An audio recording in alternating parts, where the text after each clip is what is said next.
सभी का मैं हूं आप सभी के साथ रिया डंगवाल। देख रहे हैं एचएनए न्यूज, जुनून सच दिखाने का। आज हिंदुस्तान की सियासत का सबसे बड़ा सुपर थर्सडे है। एक तरफ बंगाल की 192 सीटों पर दीदी के वर्चस्व की सीधी जंग है, जहां मुर्शिदाबाद से लेकर नंदीग्राम तक भारी सुरक्षा बलों के बीच वोट डाले जा रहे हैं। तो दूसरी तरफ अगर बात सुदूर दक्षिण में तमिलनाडु की करें तो 234 सीट पर आज एक नया इतिहास लिखने जा रहा है। देखिए, दोपहर 3 बजे तक की अगर बात करें तो बंगाल में 78% और तमिलनाडु में 70% वोटिंग हो चुकी है। शाम 6 बजे तक वोटिंग जारी रहेगी। 6 बजे के बाद वोटिंग का समय समाप्त हो जाएगा। अब सवाल यह है कि क्या पश्चिम बंगाल में अब की बार कुछ बड़ा खेला होने वाला है? क्या स्टालिन का द्रविड़ मॉडल बरकरार रहेगा या सुपरस्टार विजय की एंट्री द्रविड़ राजनीति के दोनों ध्रुवों डीएमके और एआईएडीएमके का गणित बिगड़ देगी? सबसे पहले बात बंगाल की। बंगाल में आज फर्स्ट फेज की वोटिंग चल रही है। शाम 6 बजे तक वोटिंग जारी रहेगी। वहीं तमिलनाडु में सभी सीटों पर वोटिंग चल रही है। ये भी शाम 6 बजे तक वोटिंग जारी रहेगी, यानी 6 बजे तक का समय है। वोटिंग परसेंटेज अभी और बढ़ सकता है। बंगाल में पहले फेज की 152 सीटों पर वोटिंग चल रही है। केंद्रीय बल के 2 लाख से ज्यादा जवान इस दौरान तैनात किए गए हैं। राज्य पुलिस और अन्य राज्यों से भी पुलिस बल को तैनात किया गया है। कुल मिलाकर अगर आप समझे तो अब की बार पश्चिम बंगाल में सुरक्षा व्यवस्था चाक चौबंद है। 5 लाख के करीब सुरक्षाकर्मी चुनाव प्रक्रिया की निगरानी कर रहे हैं। सोर्स जैमिंग ना हो, इसलिए चुनावी इतिहास में पहली बार कई खास इंतजाम है। लेकिन ये तस्वीरें आपकी स्क्रीन पर, ये तस्वीरें भी अपने आप में बेहद खास। मुर्शिदाबाद जिले की ये तस्वीर है, पर बीजेपी के जो कैंडिडेट है, आप समझिए किस तरह से वो भागते हुए नजर आ रहे हैं। दरअसल आज वोटिंग का दिन, और इस बीच देखिए जो उनके गार्ड है वो उन्हें भीड़ से बचा रहे हैं, लेकिन भीड़ नाराजगी ऐसी है कि वो उनको दौड़ा रही है, उनके ऊपर हमला किया गया। और सुबह से ये तस्वीरें अपने आप में कई तरह के प्रश्न चिन्ह खड़े कर रही हैं।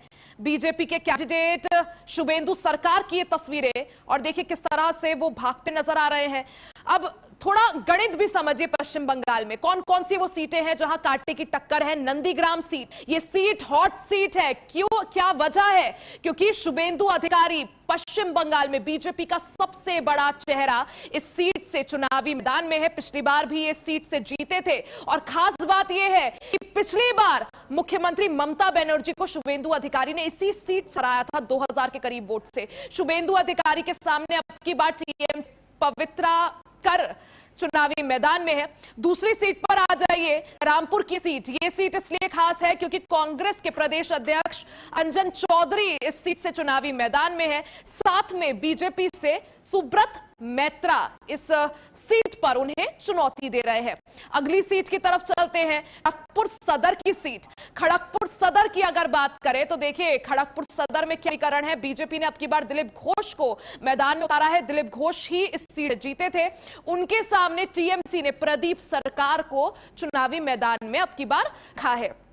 इस सीट के बाद अगली सीट पर आए तो हुमायूं कबीर, एक ऐसा नाम जो आपने पश्चिम बंगाल में चुनाव शुरू होने से पहले ही कई बार सुना होगा। हुमायूं कबीर ने अब की बार पूरा समीकरण ऐसा दावा किया है कि ये वो किंग मेकर साबित हो सकते हैं या फिर वोट कट्टर साबित हो सकते हैं।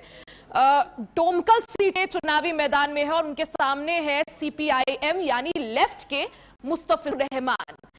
तो ये वो हॉट सीटें हैं जहां कांटे की टक्कर है। कई हाई प्रोफाइल चेहरे इन सीटों से चुनावी रण में नजर आ रहे हैं, यानी यहां जो लड़ाई है वो आर या पार की है। सिर्फ इतना ही नहीं, देखिए बंगाल इससे इतना खास है क्योंकि भारतीय जनता पार्टी की अब तक एक भी बार वहां सरकार नहीं है, लेकिन अब की बार बड़े दावे और वादे किए जा रहे हैं। प्रधानमंत्री नरेंद्र मोदी ने आज बड़ा दावा किया कि 4 मई को इतिहास रचने जा रहे हैं और 4 मई को ममता बनर्जी का सुपड़ा साफ होने वाला है। इसी पर चर्चा करेंगे। बड़े बड़े दावे और वादों पर जो वोटिंग परसेंटेज आया है, इस पर भी चर्चा को आगे बढ़ाएंगे। हमारे साथ खास मेहमान है, परिचय करवा देती हूं। डॉक्टर शिवानंद हुलियारकर जी हमारे साथ है, राष्ट्रीय प्रवक्ता है कांग्रेस के।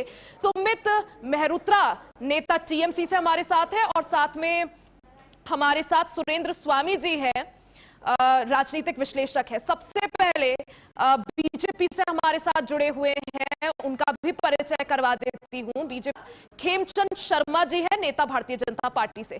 सबसे पहले खेमचंद के पास आना चाहूंगी। भारतीय जनता पार्टी अब की बार बड़े दावे कर रही है पश्चिम बंगाल। प्रधानमंत्री नरेंद्र मोदी का कहना है कि 4 मई को इतिहास बीजेपी रचने वाली है परिवर्तन में। गृह मंत्री अमित शाह का कहना है कि हमारा स्ट्राइक रेट और पहला चरण, अगर मैं पहले फेज की बात करूं, बीजेपी के लिए काफी महत्वपूर्ण। पिछली बार 2021 में जो 77 सीटें आप जीते थे, उनमें से 59 सीटें फेस की है। ऐसे में आर या पार की लड़ाई है। अगर इतने बड़े किए जा रहे हैं, चाहे पीएम मोदी हो, अमित शाह हो, योगी आदित्यनाथ ने कहा था कि 80% हमारा स्ट्राइक रहेगा अब की बार। शुभेंदु अधिकारी कहते हैं 90% रहेगा। आखिर क्या वजह कॉन्फिडेंस के पीछे? नमस्कार, जय हिंद, जय श्री राम जी सर। इस कॉन्फिडेंस के पीछे जो वजह वो है हमारे लाखों कार्यकर्ताओं की मेहनत, हमारे नेतृत्व का परिश्रम, हमारे नेतृत्व का क्लियर का रोड मैप जो जनता के बीच में रखा गया, जनता का आशीर्वाद, जनता का समर्थन और जन समूह जिस तरीके से उमड़ उमड़ के भारतीय जनता पार्टी के की रैली में आ रहा है, नेताओं के रोड शो में आ रहा है, वो दिखाता है कि बंगाल परिवर्तन चाहता है। आज बंगाल जो कुशासन है उससे निजात चाहता है, बैड गवर्नेंस से निजात चाहता है, गुड गवर्नेंस चाहता है, भारतीय जनता पार्टी को चाहता है, मोदी जी के नेतृत्व को चाहता है, भारतीय जनता पार्टी के नेतृत्व को चाहता है। और वो जो लंबे समय से 15 साल का एक बहुत ही खराब पीरियड टीएमसी का निकला और उससे पहले एक लंबा पीरियड लेफ्टिस्ट का निकला, तो पश्चिम बंगाल जो देश आर्थिक आन बान शान और राजधानी हुआ करती थी, आज वो पिछड़े हुए राजमारू राज्यों में गिना जाता है, क्योंकि वहाँ पे प्रशासन ने चारों ओर हाहाकार और जंगल राज कर दिया। आज वहाँ ना बहनें सुरक्षित है, ना युवाओं के लिए काम है, ना बुजुर्गों के लिए दवाइयाँ हैं, ना महिलाओं के लिए एम्पावरमेंट है, सेफ्टी है, और किसानों के लिए किसान भी अपने उस पर छोड़े हाल पे है। और जो योजनाएं, केंद्र की भी योजनाएं, जो जन कल्याणकारी योजनाएं चल रही हैं, उनको भी धरातल पे उतर नहीं दिया गया, क्योंकि इनको लगता है कि अगर पीएम किसान की योजना धरातल पे ढंग से उतरती है, अगर आयुष्मान भारत कार्ड की सुविधा सभी लोगों को मिलती है, फ्री राशन की सुविधा जो आदरणीय प्राइम मिनिस्टर मोदी जी दे रहे हैं वो सबको मिलेगी, तो कहीं ना कहीं वहाँ पे भारतीय जनता पार्टी की पॉपुलैरिटी बढ़ जाएगी, मोदी की पॉपुलैरिटी बढ़ जाएगी। तो उस चक्कर में जो वहाँ पे टीएमसी की सरकार है, वो केंद्र की योजनाओं का लाभ भी जनता तक नहीं पहुँचने दे रही थी, या उसको पहुँचाने दे रही थी, बीच में उसको स्टॉप कर रही थी। यानी आप कहना चाह रहे हैं कि बार एंटी इनकम्बेंसी है ममता बनर्जी के खिलाफ, और यही वजह है कि बंगाल की जो जनता है वो अब की बार परिवर्तन के लिए वोट कर रही है। हमारे साथ डॉक्टर शिवानंद जी भी हैं, कांग्रेस राष्ट्रीय प्रवक्ता है। डॉक्टर शिवानंद जी, प्रधानमंत्री मोदी का बयान आया, वो कहते हैं कि अब की बार परिवर्तन बंगाल में होगा। गृह मंत्री अमित शाह का कहना है कि दीदी का टाटा बाय बाय होने वाला है। 1 बजे जब 4 मई को परिणाम आएंगे तब तक हम सरकार भी बना लेंगे। उन्होंने ये साफ तौर पर कहा है। शुभेंदु अधिकारी कहते हैं कि 90% सीटें हम पहले फेज में जीत जाएंगे। योगी आदित्यनाथ कहते हैं 80% सीटें जीत जाएंगे। सुबह सुबह राहुल गांधी का भी एक वीडियो मैसेज सामने आया था डॉक्टर शिवानंद जी, जिसमें वो कह रहे थे कि ममता बनर्जी ने जिस तरह से पोलराइजेशन किया, जो ध्रुवीकरण किया, उसी की वजह है कि बीजेपी आज मजबूती से बंगाल में दिख रहा है। ऐसा कुछ आपको क्या लगता है सर? गुड इवनिंग और पूरा पैनलिस्ट का नमस्कार। देखिए, जो भी आदरणीय देश के प्रधान नरेंद्र मोदी जी 2014 से लेकर 2026 तक सीबीआई, ईडी, इनफैक्ट पश्चिम बंगाल में एक महिला चुने हुए महिला चीफ मिनिस्टर को इतना तकलीफ देना, महिला आरक्षण मुद्दा तो आएगा ही, टेस्टिंग फाइल आएगा, ट्रेड डील आएगा, महंगाई चरण पर 26 माता भगिनियों के नाम पे बालाकोट, ऑपरेशन श्योर, महंगाई, गोर गरीब दलित, आदरणीय देश के और अमित शाह जी सुन ले, ऐसे कोई बात करता है क्या? माता बहनों के नाम पे इस तरह से अपमान करना, कभी भी पश्चिम जनता बीजेपी के साथ कभी नहीं जाएंगे। इन लोगों ने 5 लाख ठीक है, बीजेपी के साथ नहीं जाएंगे सर, ठीक है, बीजेपी के साथ नहीं जाएंगे, कांग्रेस के साथ आ रहे हैं, क्योंकि 2021 अगर मैं याद करूं, एक भी सीट कांग्रेस नहीं जीत पाई थी। लेफ्ट के साथ आप लोगों ने गठबंधन किया था, बावजूद इसके ना तो लेफ्ट ना आपको एक भी सीट नहीं। देखिए, इस साल कांग्रेस का अच्छा दिन आया है, क्योंकि मोदी साहब ने कुछ नहीं किया। ममता बनर्जी ने जो भी लोग अगर तकलीफ है तो थर्ड कांग्रेस की तरफ लोग देख सकते। बीजेपी नहीं चाहिए, टीएमसी भी नहीं चाहिए, तो कांग्रेस का गुड न्यूज है नंबर 1।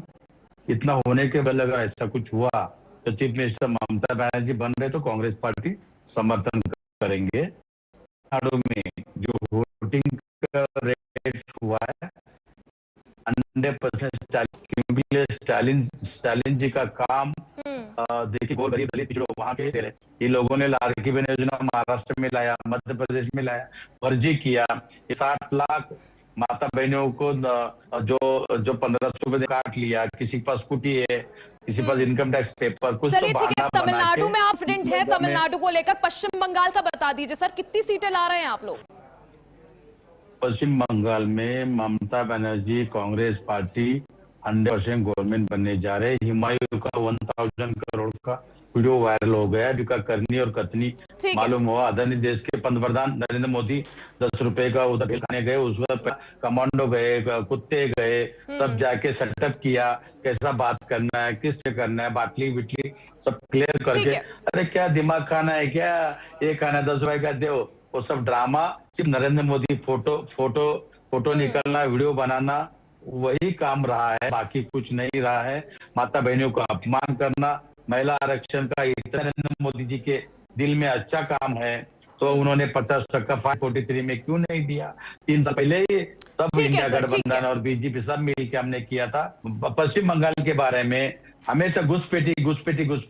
अरे अमित शाह जी क्या कर रहे हैं, नरेंद्र मोदी जी क्या कर रहे हैं, लॉ एंड ऑर्डर क्या कर रहे हैं, डॉक्टर बाबा साहब अम्बेडकर संविधान क्या कर रहे हैं, महिलाओं के बारे में कोई लेना देना नहीं, कुछ भी डेवलपमेंट नहीं। मैं बीजेपी नेता को जाता हूँ, देश के प्रधानमंत्री नरेंद्र मोदी जी पश्चिम बंगाल के लिए 10 काम कौन सा अच्छा काम किया, पूछिए रिया जी पूछिए। हेल्थ के बारे में, एजुकेशन के बारे में, या किसान के बारे में, रोजगार के बारे में, अग्नि योजना के बारे में, क्या उनसा अच्छा काम किया है? सिर्फ फोटोशूट। ठीक है, हमारे साथ सुरेंद्र स्वामी जी भी पॉलिटिकल एनालिस्ट है। सुरेंद्र स्वामी जी, जिस तरह से बीजेपी कह रही है कि 4 मई को परिवर्तन आएगा, परिणाम नहीं परिवर्तन होने वाला है। सर अगर समझा जाए, अगर बीजेपी को सरकार बनानी है तो उसे कम से कम 150 सीटें चाहिए, अगर बंगाल की बार अपना एक तरह से कमल खिलाना है। और 150 सीटों की हम बात करते हैं, पहले फेज में 152 सीटों पर वोटिंग हो रही है, और जो 77 सीटें पिछली बार बीजेपी लाई थी 2021 में, उनमें से 59 सीटें इसी पहले फेज के जो जगहें हैं, जहां जो क्षेत्र है जहां वोटिंग हो रही है, उसमें से लाई थी। यानी पहला फेज बीजेपी के लिए बेहद महत्वपूर्ण है, क्योंकि अगर इस पहले फेज में बीजेपी का परफॉर्मेंस अच्छा रहता है तो जो नैरेटिव बीजेपी सेट करना चाह रही है उसका इम्पैक्ट दूसरे फेज पर ऑटोमेटिकली पड़ेगा। लेकिन सर ये कागजों तक तो समझ आ रहा है, ये जो गणित हम लगा रहे हैं, लेकिन क्या ग्राउंड पर ये पॉसिबल है कि ममता बनर्जी जो 15 सालों से वहां पर काबिज है, उनको इतने उखाड़ फेंक कर बीजेपी जो दावा कर रही है कि अब की बार हम आ रहे हैं, ये ग्राउंड पर पॉसिबल है सर? नहीं, देखिए ग्राउंड पे तो पॉसिबल होता ही है, जब तो सरकारें बदलती हैं। अगर ग्राउंड पे पॉसिबल नहीं होता तो बीजेपी 3 से 77 सीटों पे नहीं पहुंचती, और लोकसभा में 1 से, और 2019 के चुनाव में जो 21-22 सीटों पे नहीं पहुंचती। देखिए हमारे यहाँ तो इलेक्शन में सीधा वोट का डिफरेंस है। अगर वोट डिफरेंस को बीजेपी कवर कर लेगी तो सरकारें बन, इसमें आप ये काउंट मत कीजिए कि भाई किसकी कितनी सीटें और वो कहाँ तक जाती है। इस समय क्या है कि पूरे देश में, खाली बंगाल में नहीं, पूरे देश में एक हिंदू जागरण है, हिंदू एक हो रहा है। उसे ये डर लग रहा है कि वो जो विपक्षी दलों की जो पॉलिटिक्स है उसमें उनकी अपनी आइडेंटिटी खो जाएगी, उनके रहना मुश्किल होगा, और इसीलिए वो वोटिंग का पैटर्न आपको बिहार में देखने को मिला जी। वही स्थिति बंगाल में। अब बंगाल में क्या है? अरे स्वामी सर बोलने दीजिए ना, फिर आप सर सुनिए ना, सर सुनिए, आप सीनियर है सर आप तो है ही नहीं वहाँ। डॉक्टर शिवानंद जी, सर मैं दूंगी आपको समय बोलने के लिए, आऊंगे पास, एक बार उन्हें बात कंप्लीट करने दीजिए। नरेंद्र मोदी बोले तो कोई इशू नहीं है, नहीं अगर इतना ही दम है, गुजरात से 10 आए तो क्यों लाया बिहार में? क्या काम किया? वोट चोरी करना, लोगों के एसआरए के नाम पे एनआरसी करना, उससे वोट काटना। डॉक्टर शिवानंद जी, दूंगी आपको समय, सर आऊंगी आपके पास, रुक जाइए सर, 2 मिनट रुक जाइए। बताइए सर, आऊंगी मैं आपके पास। बताता हूँ ना आपको, यूपीए की सरकार थी तो क्या आप मुझे बता सकते हैं कि हर मंत्री और सेक्रेटरी के दफ्तर में एक ईसाई पीए क्यों लगाया जाता था? आप गुजरात से काडर की आपसे बात कर रहे हैं ना, आप मुझे इसका जवाब दे दीजिए, क्योंकि मैं तो खुद सिस्टम में था, मुझे तो मालूम है। वो आपका जॉर्ज बैठता था, सबको मालूम है, हर डिपार्टमेंट में सेक्रेटरी से के मिनिस्टर से लेके हर चेयरमैन के ऑफिस में जॉर्ज से एक सीधा आदमी भेजा जाता था, वो वहाँ काम। ये सब छोड़ दीजिए, कौन कहाँ से क्या, आप बात कीजिए वोटर कैसे आता है, किसको वोट मिलता है। अच्छा, बंगाल में आपको 3% सुरेंद्र वोट स्वामी मिला जी, था। 3 बजे तक अगर मैं पश्चिम बंगाल वोटर्स टर्नआउट की बात करूं सर, 78%। जी, क्या आपको ये वोटर्स टर्नआउट क्या बताता है? क्योंकि पश्चिम बंगाल में हमेशा से 2021 हम देखें तब भी 83% था, उससे पहले भी 83-82 ये वोटर्स फुटेज, क्योंकि 6 बजे तक मुझे लग रहा है ये 90 या उससे ज्यादा जा सकता है, 80 से 90 के बीच में। नहीं, ये रहेगा करीब करीब 80 के आसपास मान के चलिए इसको। उसके 2 कारण हैं, एक तो 30% वोटर जो SIR जी SI की वजह से। तो पिछले बार 21 में 83% वोटिंग हुआ था बंगाल में। अगर अब की बार 88% फाइनल होता है तो इसका कुल 5% बढ़ा, वोट कटे 13%, इसका मतलब 8% वोट वो फर्जी डले। अब वो फर्जी वोट जिनके निकल गए उनको नुकसान, यानी वो टर्नआउट अब की बार भी अच्छा खासा रह सकता है। टीएमसी से नेता सुमित मेहरू जी भी हमारे साथ है। सुमित जी, बहुत बहुत स्वागत है आपका। सुमित जी, जिस तरह से पीडी का बयान आया था कि 4 मई को परिणाम नहीं परिवर्तन होने वाला है, आपका रिएक्शन इसको लेकर? क्योंकि सिर्फ पीएम मोदी ही नहीं है, अमित शाह को ले लीजिए, योगी आदित्यनाथ को ले, बड़े बड़े बीजेपी के जो टॉप लीडर्स हैं उनका ये मानना है, कॉन्फिडेंट नजर आ रहे हैं आपकी बार बंगाल को लेकर? इनका कॉन्फिडेंट कम नहीं था, बताइए। 2021 में नहीं था, 2021 में से ज्यादा सर 3 सीटों से 70 पर आ गए, परफॉर्मेंस तो अच्छा ही था 2021 में भी। जी जी जी जी, तो लीजिए, आप सुनना नहीं चाह रहे हैं। जी सर प्लीज आप रखिए बात। 77 पे आ गए, जो 3 से 77 पे आ गए उनको हम इस बार 3 पे लाके फेंकेंगे। जो वोटिंग परसेंटेज आज हो रहा है, पहले राउंड सरकार बनाने जा रहे हैं। लिख लीजिए, निश्चित तौर पर लिख लीजिए, भारतीय जनता पार्टी के शुभेंदु अधिकारी की हालत खस्ता है। अपने क्षेत्र में उन्होंने वोट डाला था, उसके बाद उन्होंने ये बयान आकर के दिया है कि अगर इस बार हिंदू नहीं जागा तो हिंदू कटेगा। हिंदू मुसलमान विकास की बात ही नहीं। आप मुझे बताइए, जब ये आते हैं तो हिंदू मुसलमान की करते हैं, हर क्षेत्रों में हिंदू मुसलमान। भाई कब तक आप हिंदू मुसलमान करेंगे? रोजगार की बात नहीं करते, विकास की बात क्यों नहीं करते? 13 साल हो गए। जब ये जहां चुनाव करने जाएंगे, चाहे उत्तर प्रदेश में जाए, चाहे बिहार में जाए, हिंदू मुसलमान पहले शुरुआत में तो ये लोग जाते हैं तो कहते थे हम विकास की बात करेंगे। जैसे ही चुनाव नजदीक आता है, हिंदू मुसलमान, हिंदू मारा जाएगा, मुसलमान मारा जाएगा। ये आपने नहीं, लेकिन अब की बार सर बीजेपी की जो स्ट्रैटेजी थी वो थोड़ी अलग नजर आई। ज्यादा नहीं किया उन्होंने अब की बार, इतने एग्रेसिवली सर, इतने एग्रेसिवली नहीं किया अब की बार जितना इससे पहले हमने देखा है। अब की बार बांग्लादेशी घुसपैठियों उन्होंने एक तरह से टारगेट किया, लेकिन हिंदू मुस्लिम मुझे नहीं नजर आया अब की बार इलेक्शन कैंपेन के दौरान। सुरेंद्र स्वामी बैठे हैं। जी नहीं, ऐसा है कि हिंदू मुसलमान तो होना ही है, कोई भी पार्टी नहीं सर, लेकिन 2021 के कंपैरिजन में अब की बार इतना अग्रेसिव नजर नहीं आया हिंदुत्व वाला दाव बीजेपी का। पूरा अग्रेसिव टीएमसी की प्रॉब्लम ये है कि वो बार बार कहेगी मुसलमान कर रहे हैं, क्योंकि उनको मालूम है कि हिंदू वोट गया तो वहां जाएंगे। तो बीजेपी को तो करना ही है ना, बीजेपी को तो मुसलमान वोट देगा। तो अगर वो हिंदू मुसलमान नहीं करेंगे तो कैसे हिंदू वोट देगा? और टीएमसी और जो इंडिया गठबंधन है उनको यही परेशानी है, वो नहीं चाहिए हिंदू मुसलमान हो ताकि हिंदू भी वोट देता रहे, लेकिन हिंदू वोट देने को तैयार नहीं है उस लेवल पे जैसे पहले देता था। यही दिक्कत है। देखिए बंगाल में 145 सीटें ऐसी हैं जिन 145 सीटों पर 80% या इससे अधिक हिंदू आबादी है। अगर बंगाल में हिंदुओं को डर नहीं है पोस्ट पोल वायलेंस का, तो 145 में से 130-20 सीटें जीतना भाजपा के लिए कोई मुश्किल नहीं है। हिंदू की 80% प्लस सीटें हैं।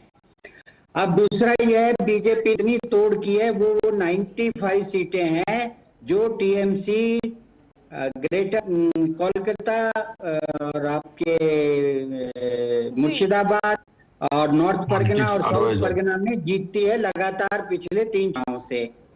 अगर उसमें वो डेंट करने में सफल हो जाती हैं तो they will be very near to Bengal का हिंदू और मुसलमान समझते हैं इस तरीके से, वेरी नियर टू मिडवे। और अगर वो 95 के उनके उस नेक्सस को सुरेंद्र स्वामी जी एक सेकंड, टीएमसी से जो नेता हमारे साथ, जी आप रखिए सर, पहले आप पूरी कर लीजिए बात, फिर मैं जाऊंगी और पैनल पर। नेहा जी देखिए, भारतीय जनता पार्टी का ढोल तो वैसे ही फट चुका है। जिस तरीके से हुमायूं कबीर के संग में 1000 करोड़ रुपए की डील थी कि हुमायूं कबीर जी आप 1000 करोड़ रुपए लीजिए और मुसलमान को अलग लेकर के जाइए, मस्जिद जाइए, दंगा करिए, हम आपको लिए रिफंड दे रहे हैं। इसमें अमित शाह जी क्यों नहीं कहते? अगर आरोपी है, आरोपी को आप 1000 करोड़ रुपए क्यों दे रहे हैं? भाई उन्होंने एक्सेप्ट करा है, कभी ने एक्सेप्ट करा कि हमने 1000 करोड़ रुपए लिया है।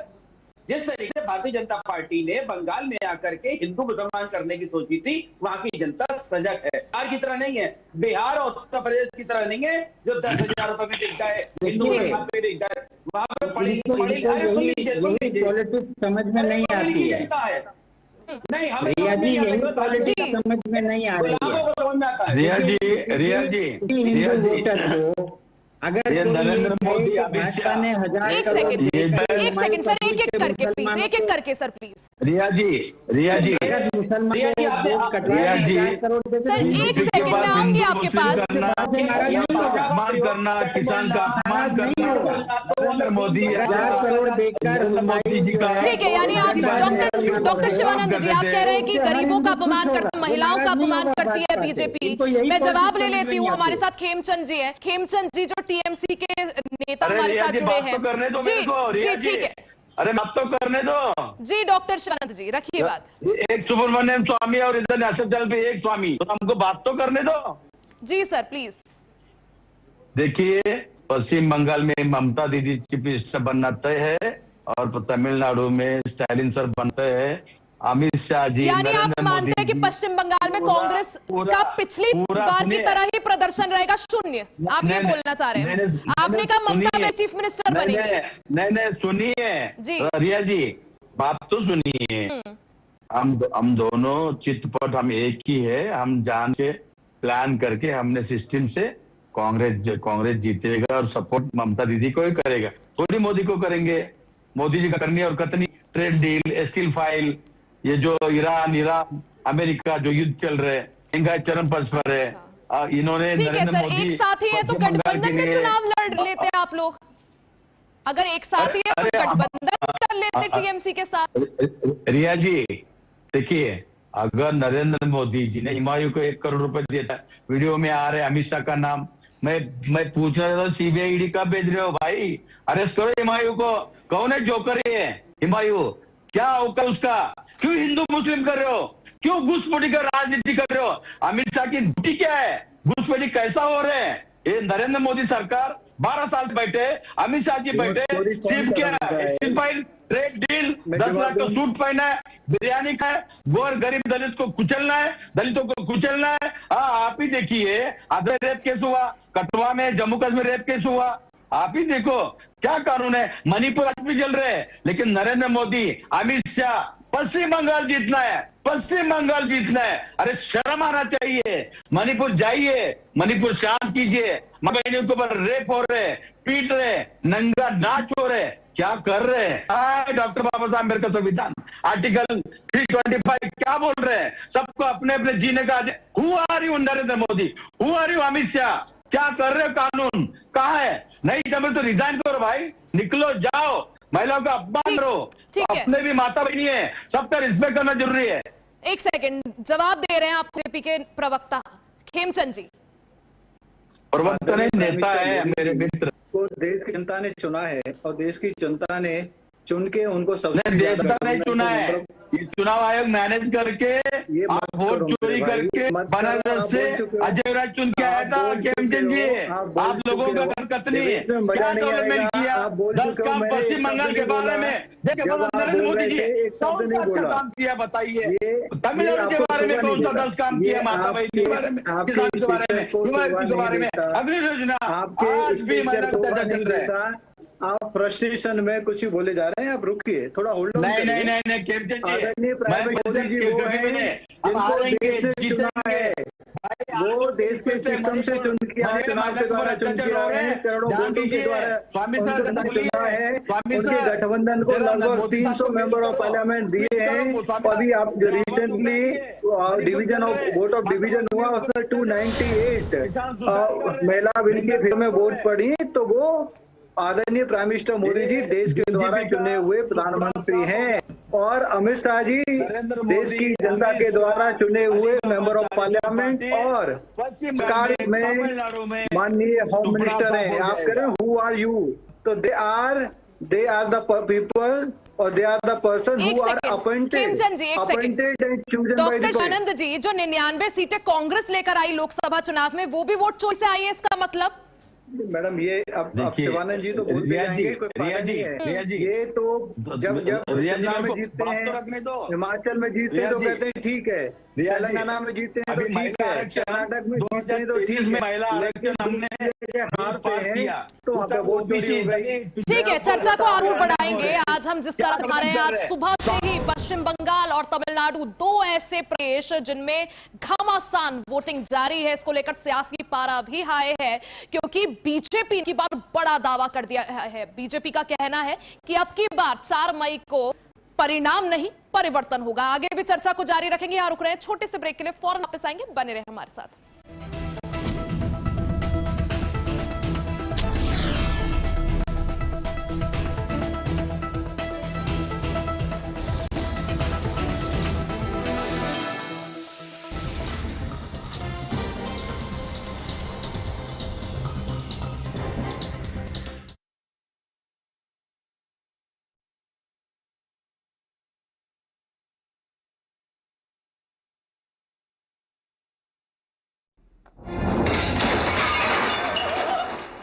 फर्श की टाइल्स को चेंज करो, बड़ी स्लिपरी हैं। थर्मोकूल वॉशिंग मशीन। थर्मोकूल, इंडिया का नया अंदाज। गोल्डी छोले मसाले, जहाँ जाएं रिश्ते बनाएं। लाए हैं फ्रेश लॉक टेक्नोलॉजी, जो रखे मसालों को हर समय फ्रेश। आइसक्रीम खाओगी? जंगल में आइसक्रीम मिलती है। समर कूल रेफ्रिजरेटर, आप अपनी ड्यूटी निभाओ, ये अपनी ड्यूटी निभाएगा। समर कूल, लाइफ बनाए वंडरफुल। हर रोज हो जाता हूँ लेट, साफ नहीं होता है मेरा पेट। अबे जी के स्ट्रॉन्ग करने का अथा इंडिया को मालूम है, पेट सफा हर रोग दफा। एक ही जगह देवभूमि उत्तराखंड, जहां प्रकृति की अनुपम सुंदरता और अध्यात्म की दिव्य ऊर्जा एक साथ अनुभव होती है। ये वही पावन भूमि है जहां हर वर्ष लाखों श्रद्धालु दिव्य 4 धाम यात्रा में शामिल होकर आस्था, श्रद्धा और आत्मिक शांति की अनूठी अनुभूति प्राप्त करते हैं। इसी पावन भूमि पर आरंभ हो रही है 4 धाम यात्रा 2026, जिसका शुभारंभ 19 अप्रैल को श्री यमुनोत्री एवं श्री गंगोत्री धाम के कपाट खुलने के साथ होगा। इस उपरांत 22 अप्रैल को श्री केदारनाथ धाम, 23 अप्रैल को श्री बद्रीनाथ धाम एवं 23 मई को श्री हेमकुंड साहब के कपाट श्रद्धालुओं के लिए खोल दिए जाएंगे।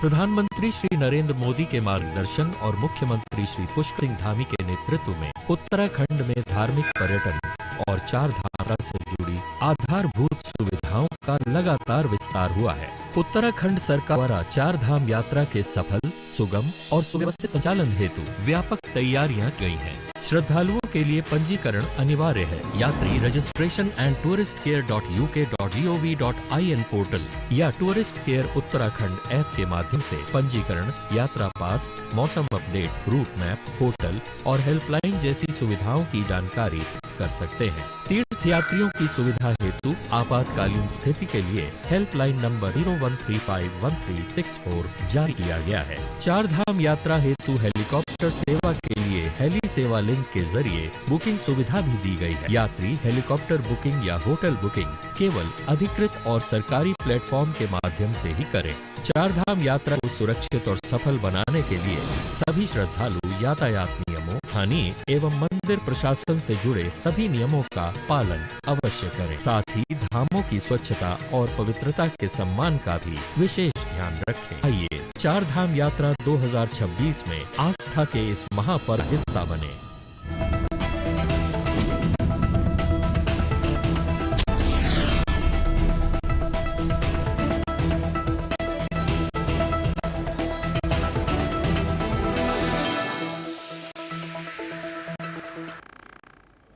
और एक बार फिर से आप सभी का स्वागत है। देखिए, एक तरफ बंगाल की 152 सीटों पर दीदी के वर्चस्व की सीधी जंग है, जहां मुर्शिदाबाद से लेकर नंदी तक भारी सुरक्षा बल के बीच वोट डाले जा रहे हैं। शाम 6 बजे तक वोटिंग होनी है। वहीं दूसरी तरफ सुदूर दक्षिण में तमिलनाडु की 224 यानी सभी सीटों पर आज एक नया इतिहास लिखने जा रहा है। जी हां, लगातार वोटिंग चल रही है। दोपहर 3 बजे तक का जो वोटिंग टर्नआउट है वो आपको समझा देते हैं। बंगाल में 78% तो तमिलनाडु में 70% वोटिंग हो चुकी है। अब सवाल यह है कि क्या अब की बार बीजेपी पश्चिम बंगाल में वो करके देने वाली है जो अब तक नहीं हुआ, यानी 15 सालों से जो ममता दीदी का शासन बंगाल में लगातार जारी है, क्या उसका अब अंत हो सकता है? क्या पश्चिम बंगाल में कमल खिल सकता है? और दूसरी तरफ क्या स्टालिन का जादू तमिलनाडु में बरकरार रहेगा? इसी पर चर्चा को आगे बढ़ाएंगे। हमारे साथ खास मेहमान मौजूद है। खेमचंद जी, पश्चिम बंगाल में बार बार हम जिक्र इसलिए कर रहे हैं क्योंकि बीजेपी का हमेशा से सपना रहा है, टीज हमेशा रही है बंगाल फतेह करना है, और वो दिखता भी है। जिस तरह से गृह मंत्री अमित शाह ने लगातार चुनाव के ऐलान के से 15 दिनों तक वहां लगातार कैंप किया, दिन रात बैठकें की, बूथ लेवल तक के कार्यकर्ताओं के साथ जाकर उन्होंने चाय पर चर्चा की, कोशिश पूरी की, एड़ी चोटी का जोर लगा। लेकिन क्या अब की बार बंगाल में परिवर्तन संभव? परिवर्तन होगा, निश्चित रूप से परिवर्तन होगा, क्योंकि परिवर्तन सिर्फ पॉलिटिकल पार्टी नहीं चाह रही है, परिवर्तन जनता चाह रही है। जनता एग्जॉस्टेड हो गई है, अब नाक से ऊपर तक पानी चला गया है। पाप का घड़ा टीएमसी का भर चुका है, अब वो फूटेगा ही फूटेगा, चाहे शिवानंद भाई या कोई भी कुछ भी कह ले, अब रोक नहीं सकते। अब चाहे Rahul Gandhi ji directly indirectly TMC के साथ अलायंस कर लें, अब कोई रोक नहीं सकता। जब पदभ्रष्ट हो जाते हैं, अपने राय धर्म को छोड़ देते हैं, तो ऐसा ही होता है। टीएमसी पूरी तरीके से पदभ्रष्ट हो गई है। दीदी जब जीती थी तो उनका नारा था कि वो जनता के लिए काम करेंगे, गरीबों के लिए काम करेंगे, महिलाओं के लिए काम करेंगे, युवाओं के लिए काम करेंगे। आज वो अपने भतीजे के लिए काम करती हैं, जनता के लिए तो वो सोचते नहीं, या फिर कट्टरपंथी मुल्ला मौलवियों के लिए काम करते हैं। इनकम्बेंसी है खेमचंद जी, आप कह रहे हैं एंटी इनकम्बेंसी है, जनता है, उसे चेंज चाहिए, एक बदलाव चाहिए, इसलिए वो चेंज वो बीजेपी में देखती है। लेकिन क्या ये इतना आसान है सर? क्योंकि इससे पहले भी हमने देखा बीजेपी ने दावे तो पिछले चुनाव में भी किए थे, लेकिन 77 सीटों पर भारतीय जनता पार्टी अटक गई। अब की बार आप नजरअंदाज नहीं कर सकते ना, ममता बनर्जी एक ऐसा फैक्टर है बंगाल में। देश में सिर्फ इस वक्त 2 ही महिला मुख्यमंत्री है, जिनमें से एक ममता बनर्जी है। वो एक इतना बड़ा एक्स फैक्टर है बंगाल का कि उनको इग्नोर नहीं किया जा सकता। सुरेंद्र स्वामी जी। नहीं, देखिए, ये जो पहला फेज है ये बीजेपी का फेज है, तो इसलिए बीजेपी का जोश होना, बीजेपी के कार्यकर्ताओं का जोश होना, ये बहुत स्वाभाविक है। हम तो जो अपना एनालिसिस करते हैं, हमारा सिस्टम ये है कि 145 सीटें बंगाल में वो हैं जहाँ हिंदू वोट 80% प्लस माइनस में है जी। अगर बीजेपी उस पर 60% स्ट्राइक रेट भी कर देती है तो उसको वहां से 90 सीटें मिल जाएंगी।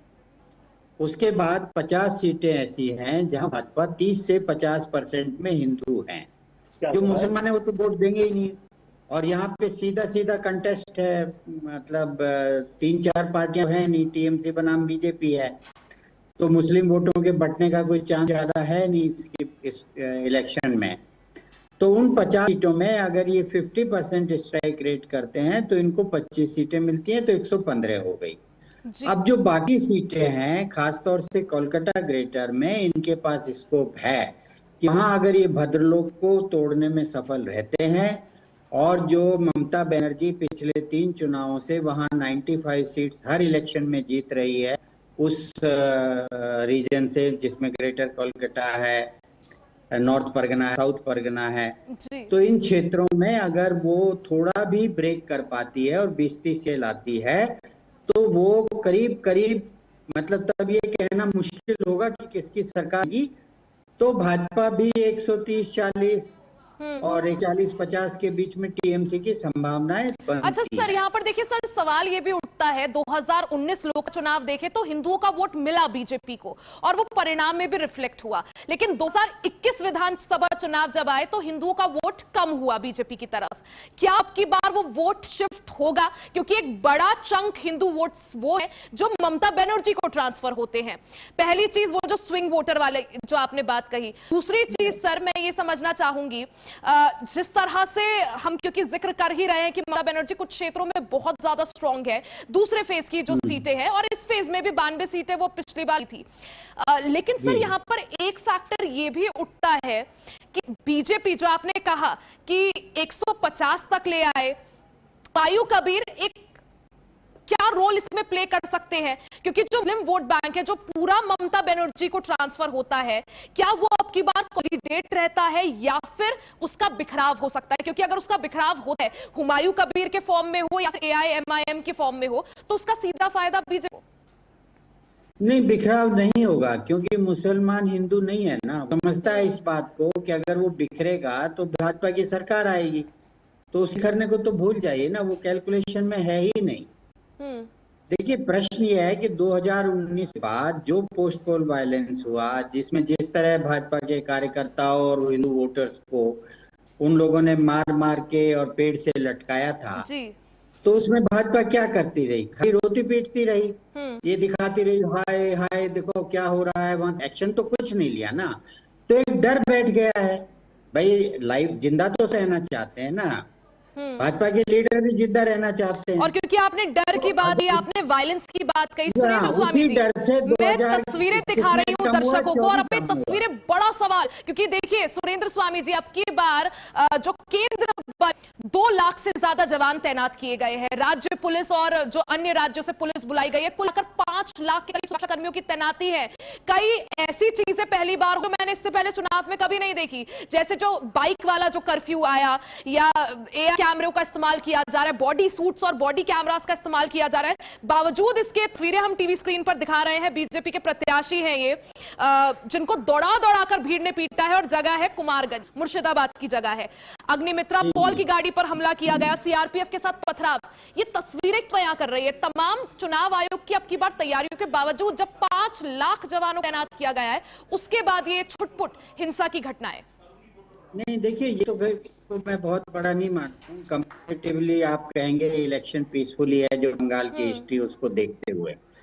प्रश्न ये नहीं है कि इस समय सीआरपीएफ है, प्रश्न ये है कि चुनाव के बाद कौन बचाएगा। जब इलेक्शन खत्म हो जाएंगे तो पोस्ट पोल वायलेंस से ही तो डर है ना वोटर्स को। भाई ये बताइए, जहां पर 80%, 70%, 90%, 50% मुसलमान है, 40% है, वहां गांव में हिंदुओं को क्या सिक्योरिटी है? और भाजपा तो कभी खड़ी हुई नहीं।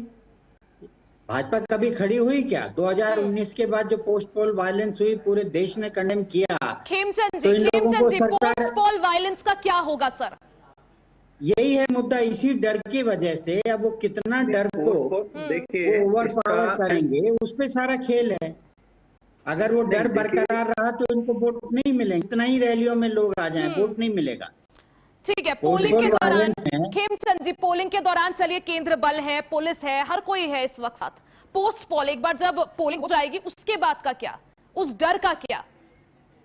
देखिए, ड्यूरिंग पोलिंग भी वहां पे हिंसा होती रही है, पोस्ट पोल वायलेंस भी होता रहा है। भारतीय जनता पार्टी के कार्यकर्ता, भारतीय जनता पार्टी की केंद्र सरकार, भारतीय जनता पार्टी के सर आप ही के कैंडिडेट है जिनकी तस्वीर इस वक्त रही है, दौड़ा दौड़ा कर जो है उनको पीट रही है। मैडम तो हम कोई एक्शन नहीं लिया उस समय। 2019 में अगर हमारे नेता और हमारा केंद्र जो है वो कोई गुंडा थोड़ी है, उन्होंने रिपोर्ट किया है और इसी ने अभी इसी नोटिस भेजा, उन्होंने इस तरीके का कृत्य किया है। मैं ये आपको रिकॉर्ड करता हूं कि भारतीय जनता पार्टी के नेता, भाजपा पार्टी के कार्यकर्ता, भारतीय जनता पार्टी का पूरा सिस्टम आज बंगाल के मतदाताओं के खड़ा है और होम मिनिस्ट्री ने भी, इसी इलेक्शन कमीशन ने भी, सुप्रीम कोर्ट के भी। सर आपके कैंडिडेट नहीं बच पा रहे हैं भीड़ से, आप कह रहे हैं हम मतदाताओं के साथ खड़े हैं। मैडम ऐसा नहीं है, बच नहीं पा रहे हैं। अब ये हिंसा पहले कितनी होती थी, एक इलेक्शन में कितने कितने लोगों की मृत्यु हो जाती थी, मार दिया जाता था, वो नहीं हुआ है, हिंसा हुई है। हमारे कैंडिडेट पे भी कैंडिडेट के खिलाफ भी हिंसा हुई है। नहीं, लेकिन सुरेंद्र स्वामी जी, ये सर आप भी मानेंगे 2021 में जो तस्वीरें देखी, हर कोई हैरान था, पूरा देश हैरान था, कितने लोगों की जान गई। अब की बार फिर भी कंपैरेटिवली थोड़ा जो है छुटपुट घटनाएं, एक सुबह से मैं 3-4 ही खबरें मैंने पढ़ी है जहां झड़प हुई है, बाकी वरना ओवरऑल शांत। लेकिन आप जैसा कह रहे हैं कि पोस्ट पोल जो है मेन चिंता का विषय है, मेन इश्यू वही है ना। देखिए, वोटर को तो उसी गांव में रहना है। अगर वो वोटर अभी भाजपा को वोट दे देता है, सरकार किसी के भी बने, उसको प्रोटेक्शन क्या है? उसको मालूम है भाजपा नहीं बचाएगी। अगर उसको ये हिम्मत होती कि भाजपा बचाएगी तो 2019 के बाद 21 में वोटों गिरा, फिर 24 में क्यों गिरा? इसीलिए गिरा कि जो इनका मुसलमान तो वोट देगा नहीं भाजपा को, ये कितनी ही कर ले कोशिश, कितना ही जो है इनकी सरकार उनके हितों में कानून बना ले, हिंदुओं के गले घोट दे, वो तो वोट देगा नहीं इनको।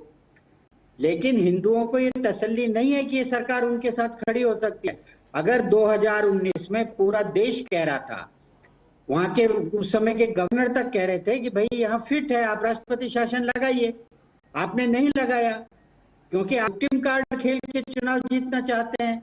विक्टिम कार्ड से आप कैसे जीते? जिस स्टेट में 30% मुस्लिम पॉपुलेशन हो, वहां आपके विक्टिम कार्ड से क्या वोटर को पता है गांव में टिकना मुश्किल है। यही हार का कारण है। इनकी हार, जो भाजपा का पूरा मैदान है, लोगों में जोश है, हिंदू ममता को हराना चाहता है, लेकिन डर के आगे हार है। बस यही है कि पूरे चुनाव का जो एक अंडर करंट की कई बार बात चलती है कि एक अंडर करंट है ताकि परिवर्तन आता है। आपको लगता है, सर समय का मैं फाइनल कमेंट चाहूंगी, आपको लगता है कि बार कुछ प्रो बीजेपी अंडर करंट है बंगाल में? नहीं, बिल्कुल है, फुल है। लेकिन मैंने आपसे लेकिन वोट्स में तब्दील होगा सर, वोट्स में तब्दील होगा। वो अंडर करंट में जितना ये समझ रहे हैं उतना नहीं होगा, और इसीलिए भाजपा 130 के आसपास आके अटक जाएगी। यानी सीट्स जो है 70 से ज्यादा आ सकती हैं, और अब की तो बार जिस तरह से महबी की गई है वो सीट्स पे रिफ्लेक्ट भी होगा। लेकिन सरकार बना पाएगी या नहीं बना पाएगी, ये मुझे लगता है थोड़ा और इंतजार। आप दोनों का ही बहुत हमारे साथ जुड़ने के लिए, समय देने के लिए। तो देखिए, आज हिंदुस्तान की सियासत का सबसे बड़ा सुपर थर्सडे, क्योंकि एक तरफ बंगाल में 152 यानी पहले चरण के लिए वोटिंग हुई है, तो दूसरी तरफ तमिलनाडु में सारी सीटों के लिए वोटिंग चल रही है। 6 बजे तक का समय था, कुछ ही मिनट बचे हैं, वोटिंग परसेंटेज यानी वोटर्स टर्नआउट भी सामने आ जाएगा। लेकिन सवाल यह है कि क्या अब की बार इतिहास रचकर बीजेपी कुछ ऐसा कमाल करने वाली है कि अब तक नहीं हुआ, और बंगाल में यानी ममता के गढ़ में सेंधमारी कर वहां कमल आएगी? ये वक्त बताएगा। इसी के साथ इस बुलेटिन में सिर्फ इतना ही। बने रहे हमारे साथ, देखते रहे एचएनएन न्यूज़, जुनून सच दिखाने का।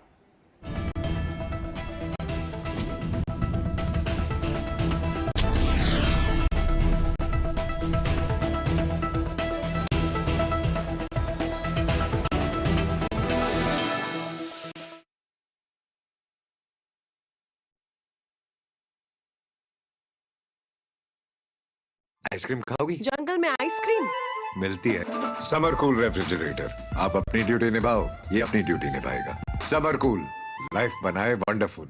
गोल्डी का तड़का लगे तो सभी दबा के खाते हैं। गोल्डी हिंग, कण कण में जान। लोग बोलते हैं आयुर्वेद में बड़ी बड़ी बीमारियों का इलाज संभव नहीं है। मैं आपसे बोलता हूं, अगर आप पंचकर्मा कराते हो, नेचुरोपैथी की मदद लेते हो, डाइट ठीक करते हो, योगा करते हो, आप बॉडी को डिटॉक्स करते हो, तो बड़ी बड़ी बीमारियों को हरा सकते हो। जब सत्ता सवालों से कतराए, जब मुद्दे धुंध में छाए, तब जरूरी है कि ऐसी आवाज जो शोर नहीं, प्रहार करे। देखिए प्राइम टाइम प्रहार मेरे साथ, सोमवार से शुक्रवार सिर्फ एचएनएन न्यूज़ पर।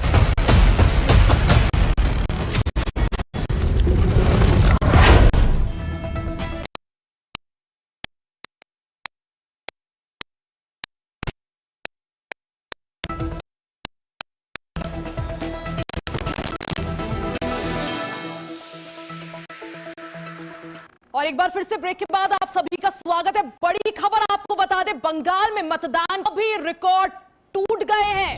शाम 5 बजे तक 89.93% वोटिंग हुई है। तमिलनाडु में 5 बजे तक फीसदी मतदान।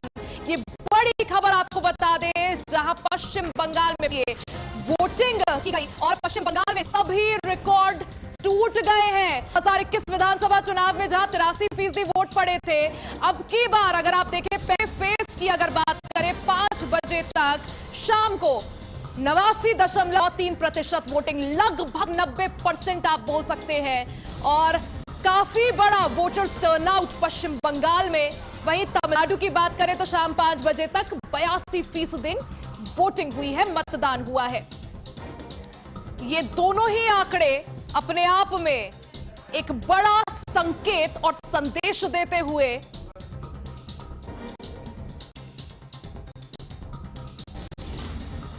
वहीं राजधानी दिल्ली का पौष इलाका अमर कॉलोनी और एक आईआरएस अधिकारी का घर, किसी ने भी नहीं सोचा होगा कि इतने बड़े अफसर के घर में भी ऐसी खौफनाक वारदात हो जाएगी। जी हां, बुधवार सुबह आईआरएस अधिकारी की 22 साल की बेटी का घर में ही बेरहमी से मर्डर हो गया। पहले लड़की के साथ यौन उत्पीड़न हुआ और फिर मोबाइल फोन के चार्जर की तार से गला घोंटकर हत्या कर दी गई। घटना के आईआरएस अधिकारी उसकी पत्नी जिम में थे। इस हत्या का आरोपी घर का पुराना नौकर राहुल मीणा है, जिसे 1 महीने पहले ही काम से निकाला गया था। आरोपी राहुल को मालूम था कि लड़की के माता पिता सुबह जिम जाते हैं। राहुल बिल्डिंग से पूरी वाकिफ भी था और उसने कहां लॉक है, उससे वो भी सब कुछ पता था। आरोपी ने इसी बात का फायदा उठाया और इस खौफनाक वारदात को अंजाम दिया। घटना के करीब 14 घंटे बाद दिल्ली पुलिस ने आरोपी को गिरफ्तार कर लिया है। वो द्वारका इलाके के एक होटल में छिपा हुआ था। वो आईआरएस अधिकारी के घर का पूर्व नौकर है। उसे करीब 1 महीने पहले पैसों में गड़बड़ी के आरोप में काम से बाहर निकाला गया था। और जसविंदर हमारे सहयोगी अपडेट के साथ जुड़ गए हैं। जसविंदर, जिस तरह से पूरा मामला आया, खौफनाक वारदात, 22 साल की एक जो लड़की है उसका घर के अंदर पहले तो उसके साथ रेप होता है, उसके बाद चार्जर से उसका गला घोंटकर हत्या कर दी जाती है। अब इस मामले में जो मुख्य आरोपी है उसकी गिरफ्तारी हो गई है, क्या कुछ अपडेट आपके पास? जी, आपको बता दें, ये जो पोस्ट इलाका था जहां पर एक आईआरएस अफसर की बेटी के साथ रेप कर मर्डर कर दिया जाता है और उसमें कल ही एक शक जताया जा रहा था कि घर का पुराना नौकर इसमें जरूर हो सकता है। और उसके बाद वो पुलिस ने 14 घंटे के अंदर इस नौकर को हिरासत में ले लिया और उसका मेडिकल कराकर पुलिस को इससे 4 दिन का रिमांड मांगा है, ताकि जो इसके जो फोन है, इसका जो सबसे पहले तो फोन लिया जाए शामिल, जो इसमें पूरी तरह से जो नौकर इसमें शामिल था, जिसको सारी सब मालूम था कि घर में कहाँ लोग है, घर में कहाँ से अंदर दाखिल हुआ जा सकता है, क्योंकि उसको मालूम था जो लड़की है उसके माँ बाप सुबह सुबह जिम जाते हैं, लड़की घर पर अकेली रह गई, उसको सब कुछ मालूम था। 1 महीने पहले ही उसको नौकरी से निकाला क्योंकि पैसे की गड़बड़ी के चलते। बिल्कुल, देखिए जसविंदर, क्योंकि लगभग महीने पहले राहुल मीणा को काम से निकाल दिया गया था। 1 महीने बाद अचानक से आखिर दिमाग में ऐसा क्या आया कि वो वापस उसी घर में आता है, आईआरएस अधिकारी के घर में 22 साल की बेटी के साथ पहले तो यौन शोषण करता है, रेप करता है, उसके बाद जान ले क्या प्री प्लान था सब कुछ? कई दिनों से वो प्लानिंग कर रहा था इसकी, या अचानक से जो है इस सबको अंजाम दिया गया? जी, पुलिस ने चाहे जो रिमांड लिया है उसमें पूरी तरह से पूछताछ की जाएगी कि इसका यहाँ पहले से प्लानिंग था, पहले से ही सुनिश्चित किया गया था कि ये ऐसा कोई वारदात को अंजाम देगा। पुलिस ने इसीलिए ही 4 दिन का रिमांड लिया है कि इससे पूरी तरह से गहन पूछताछ की जा सके, क्योंकि 1 महीना पहले ही नौकरी से निकाला था, उसके बावजूद ही इसने इस तरह से यहाँ घर की रैकी कर रहा था। क्या इसका प्लान था, क्यों इसने ऐसी हरकत को अंजाम दिया, इसके दिमाग में ऐसा क्या चल रहा था? क्योंकि एक 22 साल की लड़की की हत्या, और वो भी ऐसे उस इलाके के अंदर, वो भी एक नौकर द्वारा, एक सोचने का विषय जरूर है, क्योंकि जो नौकर रखते हैं काफी विश्वास के बाद ऐसे नौकर घर के अंदर रखे जाते हैं, लेकिन फिर वही बात को अंजाम दे दे तो उसके बावजूद कि लोग क्या सोचे, कैसे घर के अंदर नौकर रखें कि ना। इसलिए ही पुलिस ने कोई 4 दिन का रिमांड लिया है ताकि इससे पूरी तरह से पूछताछ कर सके कि इसका क्या प्लान चल रहा था, आखिर क्यों इसने एक। जसविंदर, लेकिन अमर कॉलोनी जो है राजधानी दिल्ली के सबसे पॉश इलाकों में से एक है, बावजूद इसके कड़ी सुरक्षा व्यवस्था के बाहर सोसाइटी का गार्ड भी रहा होगा, बावजूद इसके इतने आराम से घर में पहुंचा है, रेप करता है, मर्डर करता है 22 वर्षीय बच्ची का जो कि IARS अधिकारी की बेटी, उसके बाद बड़ी आसानी से बाहर भी निकल जाता है और द्वारका में एक होटल में छिपा होता है। आसानी से इस पूरे घटनाक्रम को कैसे अंजाम आखिर राहुल मीणा ने दिया? जी, आप कह दें कि पड़ोसी इलाका तो जरूर है, वहाँ पर सुरक्षा व्यवस्था का इंतजाम रहता है, लेकिन अगर घर का ही बेदखल करता है तो उसमें पुलिस भी क्या कर सकती है? क्योंकि एक लोकर था, सब कुछ मालूम था घर के अंदर कैसे दाखिल होना है, कैसे कहाँ पॉइंट है, घर के अंदर क्या है, क्योंकि इसको मालूम था, क्योंकि घर से अच्छी तरह से वाकिफ था और इसीलिए इस वारदात को बड़ी आसानी से अंजाम दे दिया। अगर कोई अनजान आदमी होता तो उसको काफी मुश्किलों का सामना करना पड़ता, क्योंकि अंदर सोसाइटी के अंदर घुसना चौकीदार की बिना इजाजत के नहीं सकता था। आखिर ये पुराने नौकर होने के नाते ये इस चीज का फायदा उठाकर घर के अंदर बड़ी आसानी से घुस गया, क्योंकि उसको मालूम था कि परिवार वाले जो इस समय जिम में होंगे, लड़की घर पे अकेली, कैसे एंट्री करनी है क्या पता इसने पहले ही कुछ चाबियां जहाँ जहाँ लोग होता था उसको बना ली हो, क्या इसने इस वारदात को कैसे अंजाम दिया। पुलिस इससे 4 दिन के अंदर अंदर पूरी तरह रिमांड पर पूछताछ करेगी, उसके बाद सब कुछ खुलकर सामने आ पाएगा। जी जसविंदर, क्योंकि पूरी रानी दिल्ली को हिला देने वाले इस मामले का जो मुख्य आरोपी है राहुल मीणा, अब उसकी गिरफ्तारी हो चुकी है, क्या कुछ खुलासे पूछताछ में होते हैं और उसके बाद उसके खिलाफ क्या कुछ कार्रवाई वो देखना भी जरूरी होगा। बहुत बहुत शुक्रिया जानकारी के लिए। मध्य प्रदेश से बड़ी खबर आप सभी को बता दें, मध्य प्रदेश में 4 आयोग अध्यक्षों के नाम फाइनल हो गए हैं। सीएम मोहन यादव ने अध्यक्षों के नाम फाइनल किए। कैलाश जाटव अनुसूचित जाति आयोग के अध्यक्ष बनाए गए हैं। रेखा यादव को महिला आयोग का अध्यक्ष बनाया गया है। वहीं अनुसूचित जनजाति आयोग के अध्यक्ष रामलाल रौतेला को बनाया गया है और डॉक्टर निवेदिता शर्मा बनी है बाल संरक्षण आयोग की अध्यक्ष। 4 आयोग के नए अध्यक्ष बनाए हैं, नए लोगों को जिम्मेदारी सौंपी गई है। मध्य प्रदेश में ये बड़ा फेरबदल, मध्य प्रदेश में 4 आयोग अध्यक्षों के नाम फाइनल हो गए हैं, मुहर लग गई है। मुख्यमंत्री मोहन यादव ने अध्यक्षों के नाम पर फाइनल मुहर लगा दी है। कैलाश जाटव को अनुसूचित जाति आयोग का अध्यक्ष बनाया गया है, तो वहीं रेखा यादव को महिला आयोग का अध्यक्ष बनाया गया है। अनुसूचित जनजाति आयोग के अध्यक्ष रामलाल रौतेल को बनाया गया है और तरुण दुबे हमारे सहयोगी अपडेट के साथ जुड़ गए हैं, मध्य प्रदेश से स्टेट हेड है। तरुण जी, जिस तरह से मध्य प्रदेश की बात करें तो 4 आयोगों के अध्यक्षों के नाम फाइनल हो गए हैं। मुख्यमंत्री मोहन यादव ने इन नामों को फाइनल किया है। कैलाश जाटव को अनुसूचित जाति आयोग का अध्यक्ष बनाया गया है। 3 और नाम इसमें शामिल है। किस तरह से अब इन पर बड़ी जिम्मेदारी? जी, मध्य प्रदेश में अनुसूचित जाति और जनजाति आयोग के जो है राज्य महिला आयोग और बाल संरक्षण आयोग, ऐसे करके 4 आयोगों को जो है मध्य प्रदेश में मुख्यमंत्री मोहन यादव ने अभी जो है आधिकारिक घोषणा की है कि अनुसूचित जाति आयोग से कैलाश जाटव जो है, ये कैलाश जाटव नरसिंह मध्य प्रदेश के नरसिंहपुर जिले से गोटेगांव सीट से विधायक बने थे 2013 में और जो है जन अनुसूचित जाति मोर्चा के भाजपा के प्रदेश अध्यक्ष भी रहे हैं। उसके बाद हम बात करें रेखा यादव की, तो रेखा यादव जो है ग्वालियर हैं और ग्वालियर की पूर्व मेयर भी रही हैं और ये जो है भाजपा में काफी प्रमुख पदों पर भी रह चुकी हैं। इससे पहले भी ऐसे करीब 4 लोग यानी 4 आयोगों के अध्यक्ष के नाम अब फाइनल हो चुके हैं, नाम सामने आ चुके हैं। मुख्यमंत्री मोहन यादव ने नामों पर मुहर भी लगा दी है। अब कब से कार्यभार संभाल जाता है और क्या कुछ बदलाव अब इन आयोगों में देखने को मिलता है, वो देखना भी जरूरी होगा। बहुत बहुत शुक्रिया जानकारी के लिए। और इसी के साथ बुलेटिन में फिलहाल के लिए बस इतना ही। बने हमारे साथ, देखते रहें HNN न्यूज, जुनून सच दिखाने का।